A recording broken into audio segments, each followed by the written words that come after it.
Selamun Aleyküm muhterem başkanım.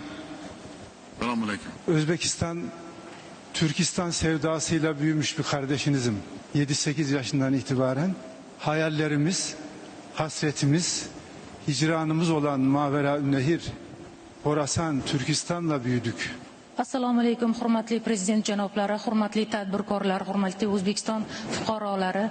Qarshingizda Xorason sevgisi bilan 7-8 yoshdan beri bu yer bilan bog'liq kitoblarni o'qib kelib katta bo'lgan qardoshingiz turibdi. Kitobning birinchi qismini O'zbekistonning insonlariga, ota vatanimga, bu yerni ma'rifatiga bag'ishladim.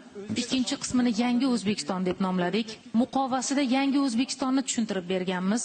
Qadim O'zbekistonning makoni turibdi, ko'prik esa qadimgi va zamonaviy O'zbekistonni ulab turuvchi unsur sifatida namoyon bo'lgan. Qushlar esa rahbarning istiqbolga nazarini timsoli, gullar esa umid timsoli sifatida aks etgan. Bu kitobda bir bobni rahbar uchun ajratdik. U yerda ham amaliyotchi, ham nazariyotchi, ham strategiyachi sifatida xarakteristikalarni ochib berganmiz.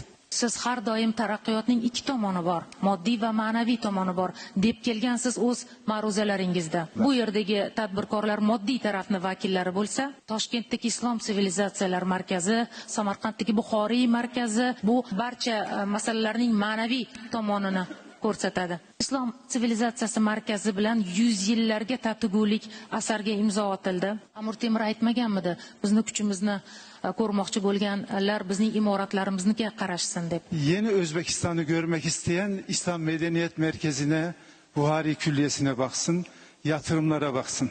Yangi O'zbekistonni tushunmoqchi bo'lgan esa sivilizatsiya markaziga, Buxoriy markaziga va investitsiyalarga nazar solsin. Bir de sizin konuşmanızdan okuduğum duayla bitirmek istiyorum. Özbeklerden duyduğum Allah yüzümüzü ak etsin. Sizin de bir konuşmanızdan duyduğum Allah yaptığımız iyi işlerde yardım etsin diyor. Yeni Özbekistan hayırlı mübarek kutlu olsun. Özbek kardeşlerim de sizin kıymetinizi bilsin. Duo bilan yakunlamoqchiman o'z so'zlarimni. Alloh yuzimizni oq qilsin. O'zbek fuqarolari ham sizning qadringizga yetishsin deb so'rab qolaman. Assalomu alaykum.